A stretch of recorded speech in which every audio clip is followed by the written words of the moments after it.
Joseph ne savait pas trop si sa famille m'accepterait, étant donné la différence de religion, et n'était pas prêt à en parler à ses parents.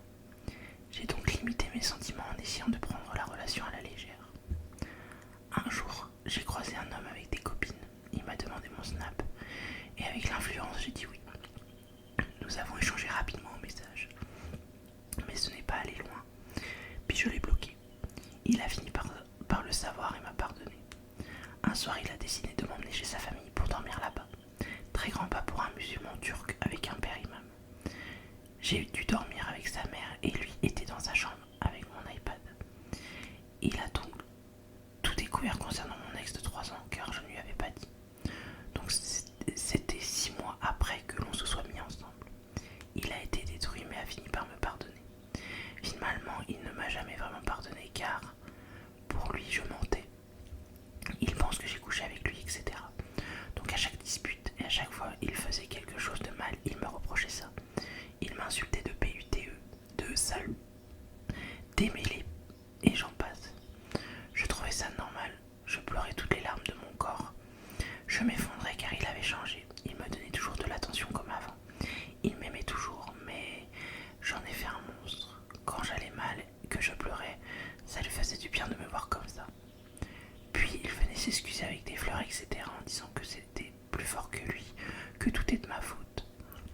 Ça a duré toute la relation, c'est-à-dire 1 an après à l'avoir découvert. Je n'ai plus jamais fauté. J'étais devenue addict à lui, à ce qu'il était, à son amour, à tous ses cadeaux, ses attentions. Ça commençait à aller mieux entre nous. Il y a 3 semaines, je lui ai annoncé que j'étais enceinte. Sa réaction m'a stupéfaite. Il m'a hurlé dessus en disant que ce n'était pas son enfant, que j'étais une grosse PUTE, que j'avais dû prendre la de mon ex. Je me suis effondrée et je l'ai supplié de réfléchir, que ce n'était pas normal ce qu'il disait et il restait sur ses positions. Je l'ai donc quitté et j'ai appelé des amis hommes pour avoir leur avis. J'ai continué à parler par message avec un qui m'a proposé d'aller au resto et j'ai refusé en disant que j'avais école. Dans certains messages, je lui disais même que j'aimais Joseph plus que tout au monde. 2 jours après, Joseph est revenu comme d'habitude, bouquet de fleurs à la main, bon petit goûter, cadeau, etc. Et il s'est excusé en me promettant qu'il serait là pour moi pour cette grossesse et qu'on allait se marier dans les mois à venir. J'ai donc resupprimé mes amis hommes, car oui, nous n'avions pas d'amis du sexe opposé pendant la relation. Finalement, nous avons appris que j'avais fait une fausse couche, à son plus grand bonheur finalement, car il n'aurait jamais pu dire à ses parents que j'étais enceinte étant donné que, dans sa religion, il l'aurait renié.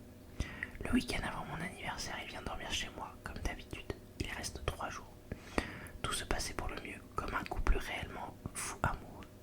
Le lundi matin, il s'en va travailler. Le soir, il m'appelle pour dormir au téléphone. C'était notre habitude.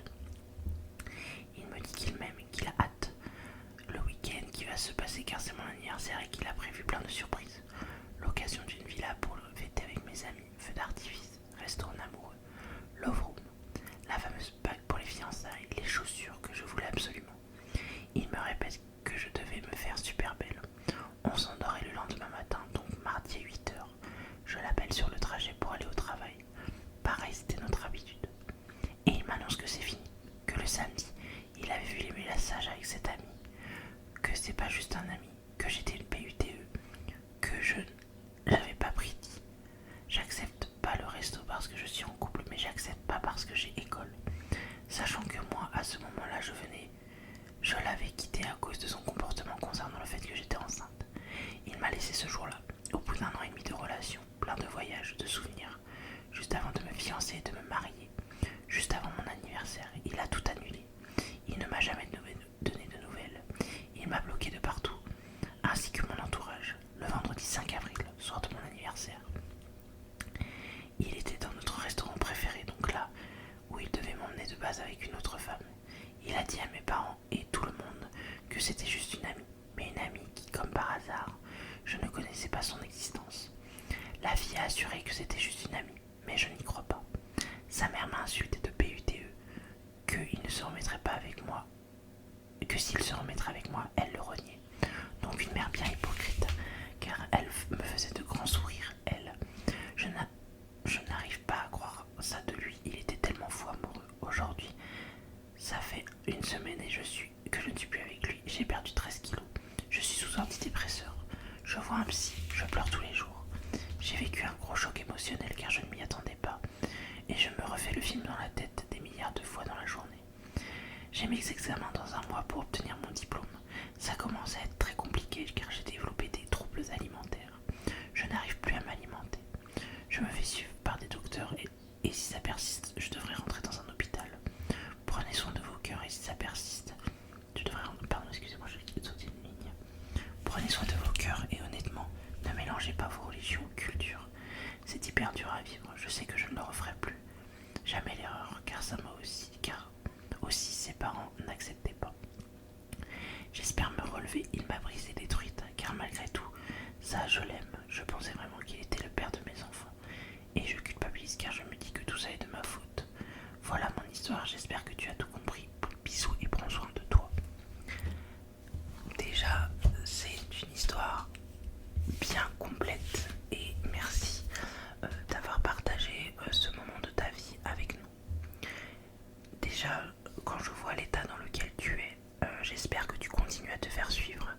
J'espère que tu arrives plus les jours avancent et plus tu arrives à digérer cette information. Pour moi, cet homme est un homme toxique. C'était un pervers narcissique. C'était une mauvaise personne qui revenait à chaque fois avec des petits chocolats et des fleurs en disant non mais je t'aime. Et malheureusement tu y es retourné. Je pense pour moi que ça a été simplement un prétexte. Le fait que tu aies dit que tu étais à l'école. Enfin, il a simplement trouvé la petite bête, le petit prétexte pour faire sauter votre relation. Peut-être que cette fille que tu as vue au restaurant était une fille avec qui il parlait depuis longtemps, parce que certes lui regardait tes messages mais toi tu ne regardais pas les siens de ce que tu me dis. Donc vraiment c'est une très mauvaise personne, quelqu'un de très toxique. Et ce qu'il a fait ça ne se fait pas, ce n'est pas toi le problème. Sache que ce n'est pas toi le problème. Et je sais que tu te refais la scène et que tu te dis mais merde, si j'avais juste mis que j'étais en couple, il serait peut-être encore là. Mais des hommes comme ça, on n'en veut pas, ma chérie, on n'en veut pas vraiment. C'est une mauvaise personne. Une mauvaise personne, vraiment. Je comprends que ça faisait plusieurs années que tu étais avec lui, donc voilà, il y avait une relation forte entre vous et que du jour au lendemain, tu ne sois plus avec cette personne, ça fasse mal. Mais il faut que tu arrives à reprendre confiance en toi. Vraiment, ce n'est pas de ta faute. Ce qui s'est passé, c'était une mauvaise personne. Déjà, il te traite de PUTE à chaque fois. Non mais oh, tu t'es cru où là, mec? Tu te calmes. Non, non, non, non. Et sa mère là, la cerise sur le tas de merde, quoi. Franchement, non, non, non. C'était une très mauvaise personne. Et vraiment, continue de te faire suivre, continue de te faire suivre par des médecins. Tu vas voir, malheureusement, comme on dit, il faut laisser le temps au temps. Je sais que c'est facile à dire, c'est très très facile à dire. Et à chaque fois, on se dit qu'on s'en remettra pas, mais vraiment, crois-moi, je te dis et je te l'assure, avec le temps qui va passer, tu vas aller mieux. Et j'espère vraiment que tu arriveras à te remettre vite de cette histoire. Si tu as encore besoin de vider ton sac, de discuter de tout ça, ne t'inquiète pas, tu peux m'envoyer un mail, il n'y a aucun problème. Donc voilà pour le premier cas, on répond. Je vais passer au deuxième qui date du 20 avril, qui est un peu plus court. Bonjour Cam, j'espère que j'ai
malheureusement, on le sait tous et on se voile beaucoup la face, je pense, dans notre société. Mais l'inceste est quelque chose qui existe et qui pourrit de nombreuses familles. Là, même si c'est par mariage, par le frère de machin de truc, ça reste de ta famille. Ça reste de l'inceste, ça reste un début de viol, c'est un viol, point. Sache que tu n'es en rien responsable, que ce n'est pas de ta faute, que c'est lui l'adulte. De ce que je crois comprendre, tu n'as pas l'air d'être très âgé, je ne sais pas quel âge tu as. Dans tous les cas, mais même si tu étais majeur, hein, ce genre de comportement, c'est non. C'est lui l'adulte, c'est lui qui a un lien familial avec toi. La boisson ne justifie pas, on est d'accord que l'alcool ne justifie pas les actes, sinon c'est facile. Hein. Moi je vais boire une bouteille d'alcool là, je vais chez mes voisins et puis je les plante. Non mais c'est pas comme ça la vie. La vie c'est pas comme ça, c'est pas comme ça, c'est pas comme ça. Sache que je comprends que ça n'aille pas. Ce que tu peux faire, c'est peut-être aller voir un professionnel de santé qui peut t'aider au mieux à encore vider ton sac. Déjà là c'est bien que tu en parles, mais il faut que tu vides ton sac, que tu gardes pas ça pour toi, que ça ne crée pas plus de traumatisme. Tu dis que t'as peur quand un garçon s'approche brusquement ou que quelqu'un boit et c'est normal. Et ça risque de rester même plusieurs années, même dans ton cheminement quand tu vas vieillir, parce que on garde ce genre de choses en nous malheureusement. Moi j'ai, par exemple, mon ex prenait de la drogue et j'ai énormément de mal aujourd'hui avec les gens qui se droguent parce que ça me rappelle les souvenirs de mon ex et tout ce qui s'est passé derrière. Donc on apprend à se construire avec ça, mais on reste toujours méfiant malheureusement. Donc ce que je te conseille de faire, c'est que si tu as besoin, tu peux aller voir des professionnels de santé, des psychologues qui peuvent t'aider au mieux à vider ton sac. Parle-en à ta famille aussi. J'espère qu'ils sont de ton côté, qu'ils comprennent la situation. Et surtout, ne va plus le voir. Si tu as tu t'en vas. Si ta famille te dit pas tiens on va aller voir un tel, c'est non. C'est voilà, je veux dire au bout d'un moment, il faut arrêter de se voiler la face, il faut arrêter de remettre les victimes avec leurs bourreaux. C'est non. Voilà. Donc ce deuxième cas de Caron répond. Donc je vais le déplacer vers Caron répond numéro 2. Et on va passer au troisième cas, et je pense que ce sera le dernier de cette vidéo, qui date du 21 avril. Et il est assez long, donc ça fera 3 cas, 2 cas plus longs, 1 cas plus court. Coucou Caron, j'espère tout d'abord que tout va bien, ainsi que ton mari et ton fils. Je prends le temps de t'écrire aujourd'hui par rapport à une situation compliquée à laquelle je fais face. Je précise avant toute chose que je suis une femme, donc tu peux utiliser le pronom elle, et j'ai 21 ans. Depuis un peu plus de 8 mois, je fréquente un homme qui a 12 ans de plus que moi. La différence d'âge est quelque chose qui ne m'a jamais dérangé. Au contraire, je suis plus attirée par les hommes plus âgés que moi, mais sans aller dans l'excès. Mais cela pose quelque peu problème pour lui. Au début, tout se passait bien. Nos rendez-vous étaient fréquents et idylliques. C'est après un petit moment que j'ai pris le temps de discuter avec lui concernant le type de relation que nous étions. Sur le moment, il n'a pas su me répondre et s'est contenté d'un « je ne sais pas ». La mouche là. Aujourd'hui, la situation n'est pas plus différente, mis à part que nous avons traversé des débats et de nombreuses difficultés. Mais c'est ce qui nous a rapprochés. Je me sens bien et épanouie dans ma relation avec lui. Seulement, je reste dans l'incertitude d'évolution de cette situation vers une relation plus stable et durable.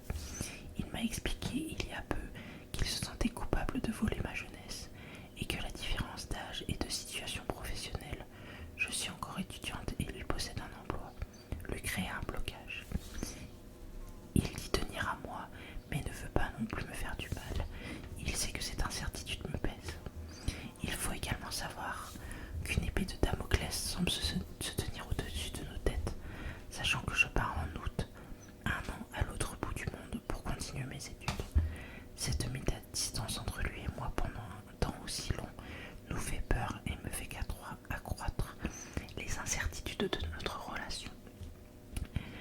question est donc la suivante. Dois-je continuer à prolonger cette relation avec cet homme? J'ai beaucoup de sentiments et d'affection pour lui, et je ne me sens pas prête à mettre fin à cela. Je ne sais pas si cela vaut la peine de continuer alors qu'il faudrait rencontrer quelqu'un de son âge, avec qui il pourrait fonder une famille. Je me sens aussi coupable de ne pas lui permettre de s'épanouir dans une relation avec qui il pourrait avancer dans la vie. Nos sentiments de culpabilité sont partagés, mais pour autant, nous aimons et nous ne souhaitons pas arrêter de nous voir. La distance risque d'y mettre un terme, mais rien n'est sûr. Dans un monde idéal, nous pourrions nous retrouver à son retour. Je suis complètement perdue et certainement aveuglée par les sentiments que je lui porte. Ce sera avec plaisir, qu'une aide précieuse, que tu puisses me donner ton avis sur la situation. Merci encore de m'avoir lu et bonne journée à toi. Désolée pour les fautes d'orthographe s'il y en a. Alors déjà, ta manière d'écrire, j'adore. Vraiment, j'adore vraiment comment tu as construit ton texte et comment la mise en page et tout, c'est parfait, vraiment. Mon avis sur la situation, c'est vrai que c'est très compliqué. Dans le sens où vous faites rien de malin, comme on dit. L'amour n'a pas d'âge. Je vais prendre mon exemple personnellement. Ma mère s'est remariée avec quelqu'un de beaucoup plus jeune qu'elle. Ils ont plus de 10 ans d'écart. Et par exemple, moi et mon mari, on a 7 ans d'écart. Je pars du principe que l'amour n'a pas d'âge, dans le sens où, et je mets un gros panneau, je ne parle pas de majeur-mineur, hein, qu'on s'entende bien. Pour moi, l'amour n'a pas d'âge. Alors, quand on part de ce postulat-là, votre relation, elle est très jolie, mais c'est vrai qu'il ne veut pas se poser avec toi dans le sens où pour lui tu es trop jeune. Et il y a ce voyage. Ce que moi j'aurais dit, c'est que vous vous aimez, c'est très beau, c'est voilà. Et justement, ce voyage, c'est l'ultime, entre guillemets, l'ultime épreuve. Si pendant ce voyage vous continuez à vous parler, vous continuez à avoir cette relation tous les deux, c'est que vous êtes vraiment un couple qui est fait pour être ensemble. Moi je pars du principe que de toute manière, tu as 21 ans, je sais pas quel genre d'études tu fais, mais un jour tu vas finir tes études et tu trouveras un travail. Peut-être même très vite, je ne sais pas. Et à ce moment-là, vu que vous aurez tous les deux un boulot, que vous gagnerez tous les deux de l'argent, là la situation sera tout autre. Et très certainement qu'il voudra construire quelque chose avec toi. Je pars du principe que oui, vous vous sentez mal tous les deux parce que lui se dit qu'il prend ta jeunesse et toi tu te dis que tu lui prends sa vie pour être avec quelqu'un de stable et avoir des enfants. Mais en fait, l'amour, malheureusement, on ne choisit pas de qui on va tomber amoureux. Ça se trouve demain vous vous séparez et il va tomber amoureux d'une autre personne jeune. En fait, on choisit pas qui on aime. Et c'est ça, je pense, qui est beau dans l'amour, c'est que ça nous tombe dessus comme ça et on choisit pas et on peut tomber sur un partenaire qui, voilà, on a plein de différences, mais c'est justement ça qui fait que l'amour c'est beau. Donc moi je pars du principe que ce qu'il faut que vous fassiez, c'est attendez de voir ce voyage, comment votre relation va évoluer. Si ça évolue dans le bon, tant mieux. Ça évolue dans le moins bon, c'est que cette relation n'était pas vouée à continuer. Et c'est très dur, je comprends totalement. Mais pour moi, voilà, je pense que ce voyage c'est justement une aubaine. Et c'est justement ce qui va faire que vous allez vous rendre compte de votre relation. Et moi j'espère vraiment pour vous deux que la réponse à ce voyage sera une bonne réponse. Désolé pour la mouche. Voilà, donc n'hésite pas à me tenir au courant de l'évolution de votre relation. C'était le dernier cas de Cas on répond. Donc là, il me reste 4 mails. Il me reste un mail du 22 avril, un du 23 avril, un du 2 juin et un du 11 juin. Donc il me reste assez pour faire un autre Cas on répond. Surtout, n'hésite pas à m'envoyer un mail, vraiment. J'ai vraiment envie que cette série de vidéos continue sur ma chaîne. Et pour ça, j'ai besoin de vos cas. Donc surtout, si tu as envie, si tu as besoin d'aide,